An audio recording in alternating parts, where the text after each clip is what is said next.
ప్రభువైన యేసుక్రీస్తు నామములో మీ అందరికీ శుభవందనాలు తెలియజేస్తున్నాం. ఈ యొక్క సమయంలో వాక్యదాన నిమిత్తమై కీర్తన గ్రంథం 16వ అధ్యాయం,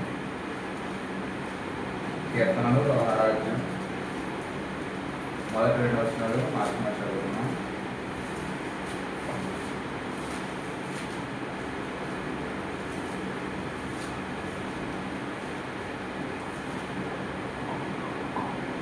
దేవా, నీ శరణు వచ్చి ఉన్నాను, నన్ను కాపాడుము. నీవే ప్రభువు, నీకంటే నాకు క్షేమాధారమేమీ లేదని యెహోవాతో నేను మనవి చేసి.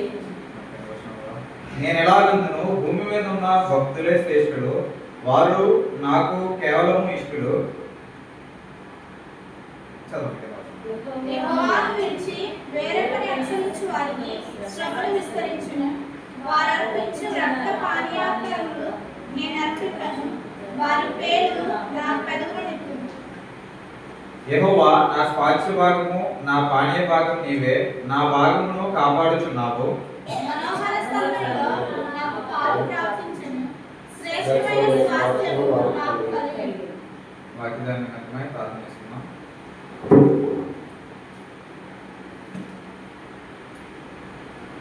పరిశుద్ధ ప్రేమణ ప్రియాపరలోక తండ్రి, మీ ఘనమైన శ్రేష్టమైన నామం నిమిత్తమై శక్తిని వేలాది వందనములు స్తోత్రం చెల్లిస్తున్నాం తండ్రి. గడిచిన పునరుద్ధాన దినం నుంచి ఈ యొక్క పునరుద్ధాన దినం వరకు నీ సజ్జమైన బలిష్టమైన రైట్ల కింద నడుమలను కాచి కాపాడుతూ ఈ యొక్క పునరుద్ధాన దినమందు శ్రేష్టమైన దినమందు నీ సన్నిధానంలో కలిసి నీ యొక్క జనులతో కలిసి నిన్ను స్తుతించుకునే భాగ్యాన్ని నాకు మాకు అనుగ్రహించిన మీ బాణంలో స్తోత్రం చెల్లిస్తున్నాం తండ్రి. ఈ యొక్క రోజులు చూడక ఈ యొక్క దినమును చూడక ఎంతమంది ప్రవాహేసి యొక్క సమయంలో లేనప్పటికీ ప్రభావ కేవలం మట్టివారమైన ప్రభావం యోగ్యతలైన మా యొక్క జీవితాలను నీ యొక్క సన్నిధానంలో ఈ రోజు ప్రాణశీకరాన్ని స్తుతించడానికి, నేను కీర్తించడానికి మాకు ఇచ్చిన యోగ్యతను బట్టి ధన్యతను బట్టి కూడా మీకు ఆనంద స్తోత్రం చెల్లించుకున్నాం తండ్రి. చదవబడే యొక్క లేఖనం ద్వారా నాతో మొత్తం మీరు స్పష్టంగా మాట్లాడుతున్నామని ప్రభావ యొక్క వాక్యం విని అర్థం చేసుకుని ఆత్మసత్యంతో యథార్థంగా నేను ఆరాధించడానికి మా నుంచి ఈ యొక్క శరీర మాంసంలో పాల్పొందడానికి కూడా నన్ను మమ్మల్ని సిద్ధపరుస్తున్నామని ఈ యొక్క చిన్న ప్రార్థన యొక్క సన్నిధానంలో చేర్చుకున్నామని యేసుక్రీస్తు నామములో స్తుతించి ప్రార్థించి వేడుకుంటున్నాం తండ్రి. ఆమేన్.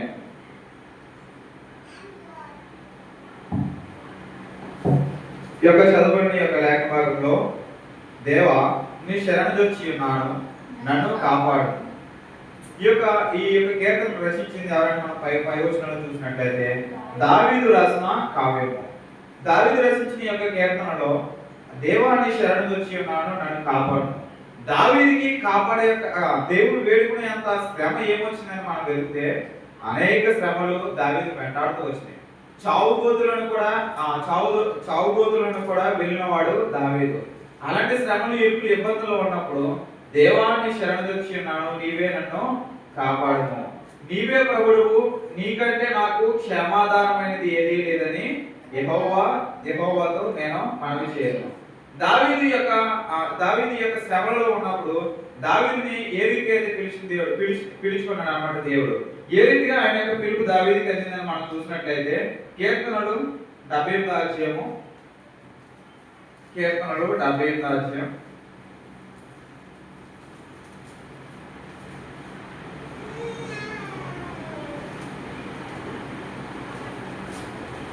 70వ వచనం నుంచి మనం చదువుదాం. 78వ అధ్యాయం 70వ వచనం నుంచి కింద చదవండి. తన దాసుడైన దావీదును కోరుకుని గొర్రెల దొడ్లో నుండి అతను పిలిపించెను, పాడి గొర్రెలను వెంబడించి మాటించి తన ప్రజలైన యాకోబును తన స్వాస్థ్యమైన ఇశ్రాయేలీయులను మేపుటకై ఆయన అతను రప్పించెను. అతడు యథార్థపరుడై వారిని పాలించెను, కార్యములందు నేర్పరియై వారిని నడిపించెను. ఇక్కడ చూసినట్లయితే తన దాసుడైన దావీదును కోరుకుని, మొట్టమొదటిగా కోరుకుని, రెండో లైన్లో పిలిపించి, మూడో లైన్లో మాన్పించి, నాలుగో లైన్లో రప్పించి, ఐదవ లైన్లో పాలించెను, ఆరవ లైన్లో నడిపించెను. మొట్టమొదటిగా ప్రభువైన యేసుక్రీస్తు వారు దావీదుని ఏం చేశారంటే కోరుకున్నాడు. రెండవదిగా పిలిపించాడు. మూడవదిగా మాన్పించాడు. అంటే తన యొక్క ఇదివరకు ఉన్న ఆ యొక్క బ్రతుకు అంటే గొర్రెలను మేపేవాడిగా ఉన్నాడు దావీదు. ఆ యొక్క గొర్రెలను మేపేవాడిగా ఉన్న దావీదుని గొర్రెల మందలో గొర్రెలు కాచుకునే యొక్క దావీదుని ఏం చేశారంటే గొర్రెలను మేపుట మాన్పించి రాజు యొక్క సింహాసనాన్ని ఎక్కించాడు. మొట్టమొదటిగా కోరుకున్నాడు. నీ నా జీవితంలో కూడా దేవుడు ఫస్ట్ మొట్టమొదటిగా తన కోసం నిర్ణయించుకుని దేవుడు ఏం చేశాడట చూద్దాం. ఆదికాండం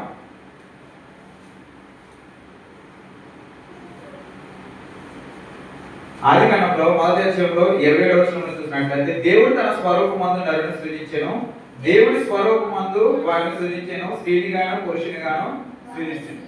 మరొక చోట ఉంటది,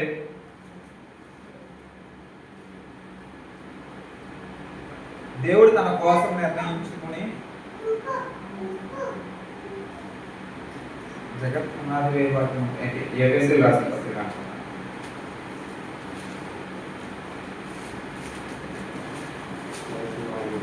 ఎఫెసీయులకు రాసిన పత్రిక 6వ అధ్యాయం చదువు.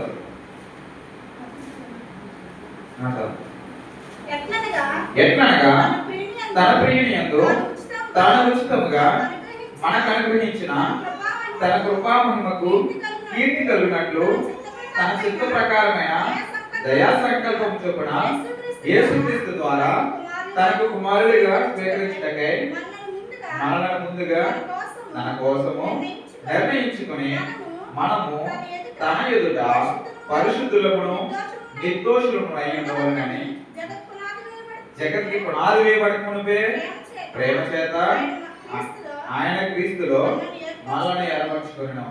సరే, ఇక యొక్క దావీదు జీవితంలో కూడా మనం చూసినట్లయితే మొట్టమొదటిగా కోరుకున్నాడు. ఆ యొక్క కోరుకున్న దేవుడు నీ నా జీవితము ఏ రీతిగా ఉన్నా సరే, ఎలా ఉన్నా సరే, మనం ముందుగా తన కోసం నిర్ణయించుకుని జగత్ పునాది వేయబడక మునిపే, ఆయన గర్భంలో రూపింపబడక మునిపే మనల్ని ఏం చేశాడంటే దేవుడు తన కోసం నిర్ణయించుకున్నాడు. ఈ రోజు మన స్థితి ఏదైనా కావచ్చు, దేవుడు ఈ రోజు నీ నా జీవితాన్ని కోరుకుంటున్నాడు. ఒకసారి దావీదు జీవితాన్ని అన్వయించుకుంటే ఆ యొక్క గొర్రెల మందలో ఉన్న యొక్క దావీదుని ఇక్కడ ఈ లేఖన భాగంలో ఉండండి. కీర్తనలు 73వ అధ్యాయం 78వ వచనం. మొట్టమొదటిగా దావీదు ఏం చేశాడు? దావీదుని కోరుకున్నాడు అన్నమాట.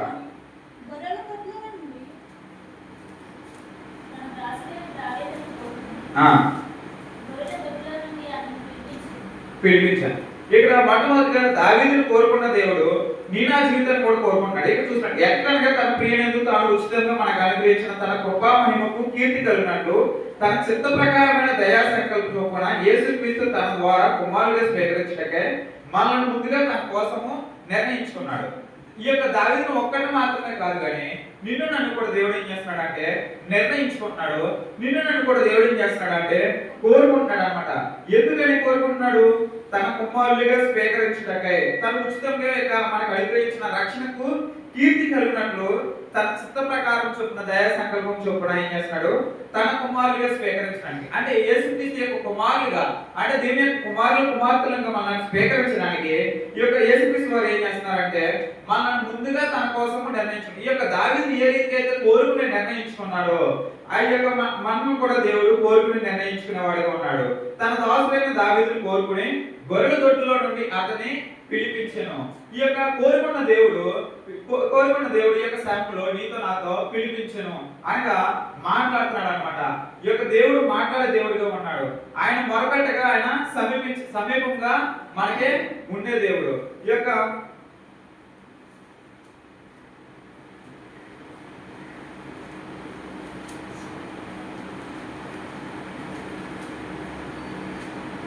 కీర్తనలు 110వ అధ్యాయం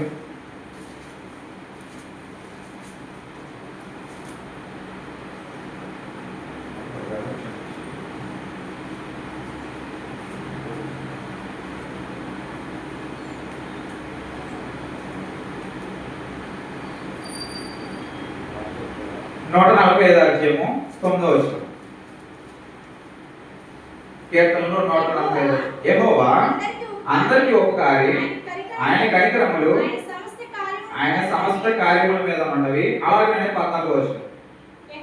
యెహోవా పడిపోవు వారందరిని ఉద్ధరించేవాడు, కృంగిపోయిన వారందరిని లేవనెత్తువాడు, సర్వజీవులు కన్నులు నీ వైపే చూస్తున్నవి. తగిన కాలమందు నీవు వారికి ఆహారం ఇచ్చు. 146 అధ్యాయము 8వ వచనం. యెహోవా గుడ్డివారి కన్నులు తెరువు చేయువాడు, యెహోవా కృంగిన వారిని లేవనెత్తువాడు, యెహోవా నీతిమంతులను ప్రేమించుడు. చాలండి. ఇటువంటి దేవుడు నిన్ను నన్ను ఆయన కోసము నిర్ణయించాడు. దావీదు ఒక్కటే కాదండి, ఇక్కడ యెహోవా అందరికీ ఉపకారి. దావీదు ఏ విధంగా అయితే దావీదు ఏ విధంగా అయితే దేవుడు కాపాడుతూ వచ్చాడో నిన్ను నన్ను కూడా కాపాడే దేవుడుగా ఉన్నాడనమాట. ఆయన పిలుపుకి తగినట్లుగా మనం నడుచుకుంటే, ఆయనకి దయాసంకల్పం చొప్పున తన కుమారుడు స్వీకరించినప్పుడు ఆయన ప్రేమ చేత క్రీస్తులో మనల్ని ఏర్పరచుకున్నాను. కాబట్టి ఆయన పిలుపుని ఏ విధంగా అయితే దావీదు వింటూ వచ్చాడో, ఏ విధంగా అయితే దావీదు కోరుకుని పిలిపించాడో, ఏ విధంగా అయితే దావీదు కోరుకుని పిలిపించాక గొర్రెల మందలో నుంచి రప్పించి రాజుగా చేశాడో, దేవుడు నిన్ను నన్ను కూడా తన కుమారుడిగా స్వీకరించడానికి మనం ఏ స్థితిలో ఉన్నా సరే, మన దేన స్థితిలో ఉన్నా, పాపంలో ఉన్నా, మనం ఎక్కడ ఉన్నా, లోకంలో ఉన్నా సరే, ఒకవేళ లోకంలో కూలిపోయి పాపం అంతా మన మీద పడిపోయి లేదు దేన స్థితిలో మనం ఉన్నా సరే, దేవుడు నీ నా బ్రతుకు ఎలాంటి బ్రతుకునైనా సరే ఈ రోజు కోరుకుంటున్నాడు. ఆయన నిన్ను పిలుస్తున్నాడు. తన దయా సంకల్పం చొప్పున తన కుమారుడిగా స్వీకరించడానికే నీతో ఈ యొక్క లేఖనం ద్వారా మాట్లాడుతూ వచ్చినాడు.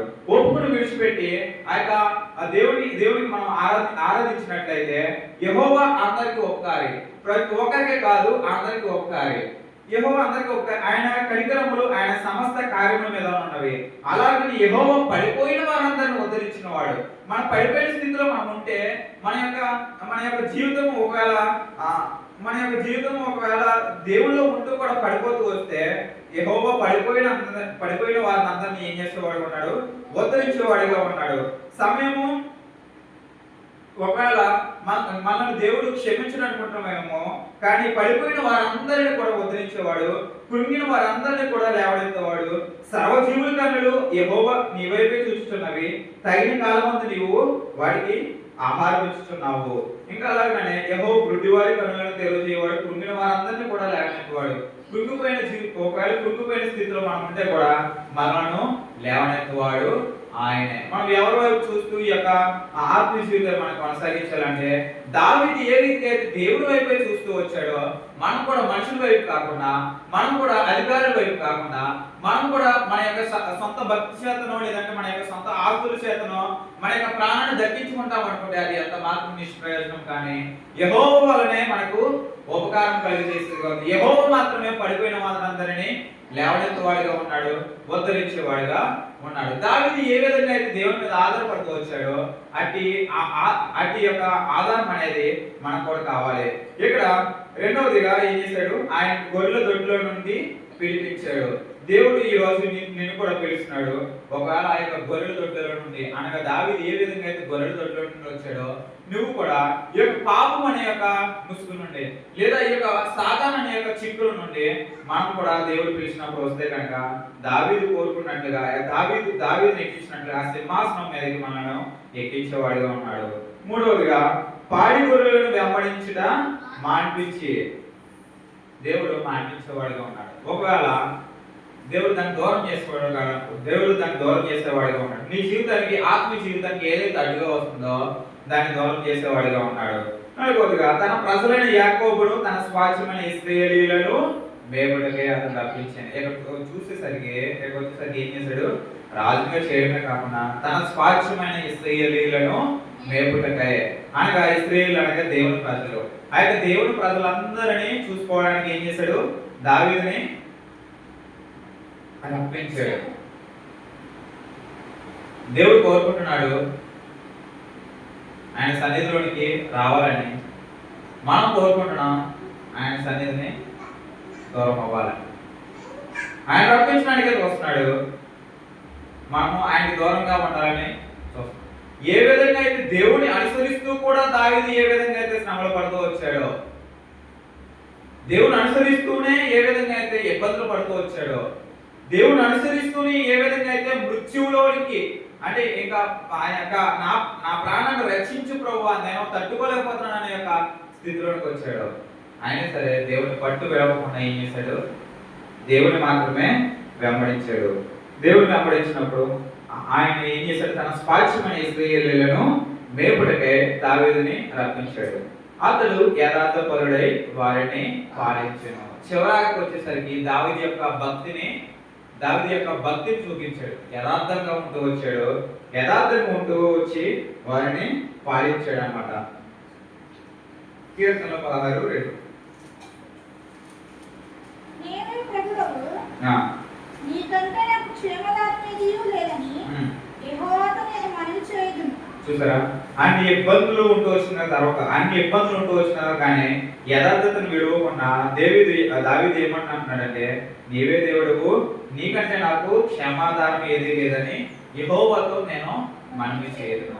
ఈ యొక్క స్థలంలో ఈ యొక్క వాక్యం వింటూ వచ్చిన నేను కూడా, నీవే ప్రభువా, నీకంటే క్షమాధానం ఏది లేదు, నేను ఒకవేళ తప్పిపోతూ పడిపోతూ వస్తున్నానేమో అని చెప్పేసి ఆరాధించే వారంగా, దేవుని దగ్గర మనవి చేసే వారంగా మనం ఉండాలన్నమాట. లేదంటే యెహోవాతో నేను మనవి చేయదును. నేను ఎలాగను? భూమి మీద ఉన్న భక్తులే శ్రేష్ఠులు. దేవుడు అంటున్నాడు, దేవదూతలకి లేని యొక్క భాగ్యాన్ని భక్తుల మీద మనకి దేవుడు అనుగ్రహించాడు. దేవదూతల ముందా ఇటు ఆరాధన చేసే యోగ్యత,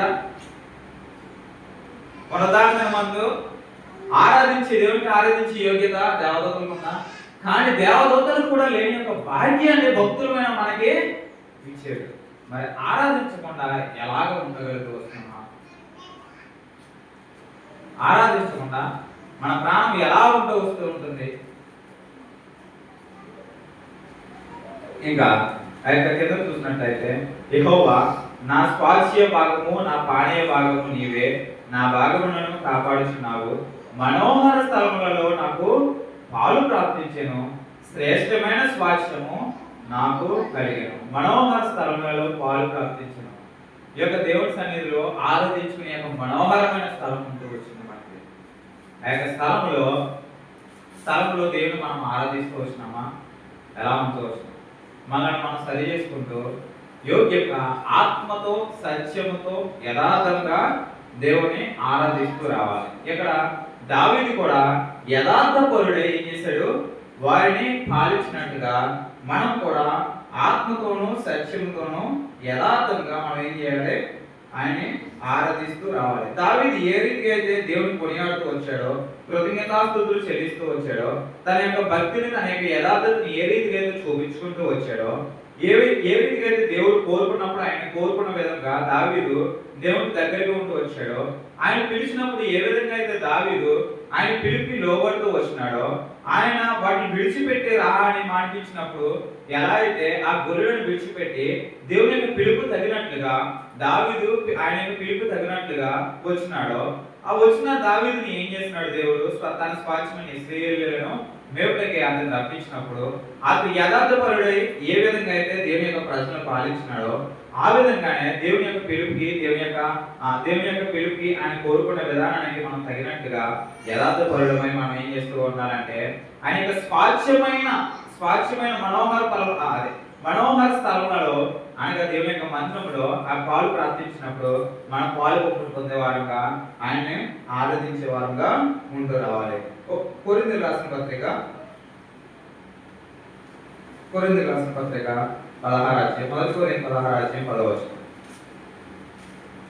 తిమోతి వచ్చిన యెడల అతడు మీ యొద్ద నిర్భయుడై ఉండినట్లు చూచుకొనుడి. నా వలనే అతడు ప్రభు పని చేయుచున్నాడు గనుక ఎవడైనా అతని ధృవీకరింపవద్దు. నా యొద్దకు వచ్చుటకు అతని సమాధానంతో సాగనంపు. మొదటి కొరింథీ 16:10 కదా.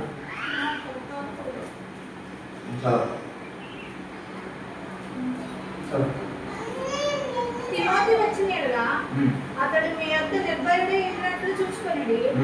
నా వలనే అతడు ప్రభు పని చేయుచున్నాడు గనుక ఎవడైనా అతని ధృవీకరింపవద్దు. నా యొద్దకు వచ్చుటకు అతని సమాధానంతో సాగనంపు. ఇక్కడ ఈ యొక్క తిమోతిని చూసుకోవచ్చు, దావీదుని చూసుకోవచ్చు. ఇప్పుడు తిమోతిని చూసినట్లయితే తిమోతి వచ్చిన యెడల మీ యొక్క నిర్భయుడై ఉన్నట్లు చూసుకున్నాడు. నా వలే అతడు ప్రభువు పని చేయుచున్నాడు కనుక ఎవడైనా అతని తృణీకరింపవద్దు, నా ఎదుకు వచ్చేటప్పుడు అతని సమాధానంతో సాగినప్పుడే. మొట్టమొదటిగా దేవుని యొక్క పనిని యథార్థపరుడే ప్రభు యొక్క ప్రజలను ఏం చేస్తూ వచ్చాడు దావీదు, చూసుకుంటూ వచ్చాడు. రెండవదిగా ఈ యొక్క తిమోతిని మనం చూసినట్లయితే, తిమోతి వచ్చిన ఎడల అతను మీ యొక్క నిర్భయుడై ఉన్నట్టు, అంటే ధైర్యంగా ఉన్నట్టు చూసుకున్నాడు.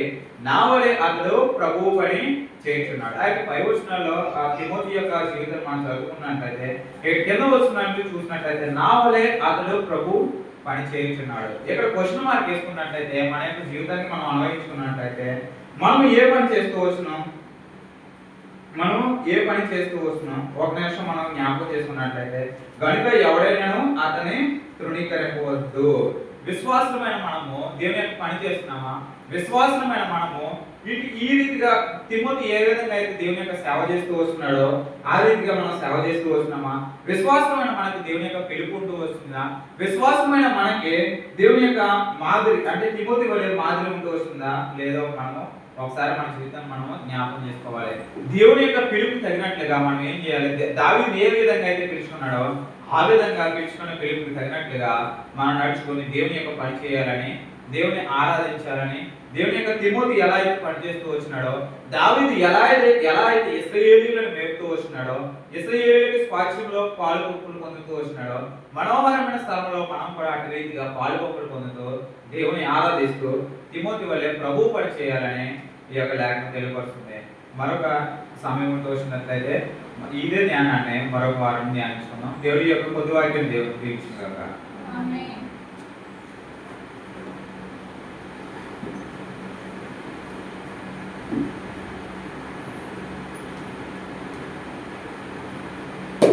ఉన్న వాక్యాన్ని బట్టి మరి దేవుడు దావీదుని ఎక్కడి నుంచి పిలిచాడు? గొర్రెల దొడ్లో నుంచి ఆయన పిలిచాడు. కనుక ఆయన యథార్థాలు దేవుని సన్నిధిలో పిలుపుకి తగినట్లుగా యాకోబు తన స్వాస్థ్యమైన ప్రజల్ని కాపాడుతూ యథార్థాలు దేవునికి ఇష్టడైన కుమారుడుగా దావీదు ప్రభుని ఆరాధిస్తూ వచ్చాడు. అలాగే ఎఫెసీలో మనం చూస్తూ వచ్చాము, జగత్ పునాది వేయబడక ముందు దేవుడు తన దయా సంకల్పం చొప్పున మనల్ని ఆయన పిలుస్తాడు.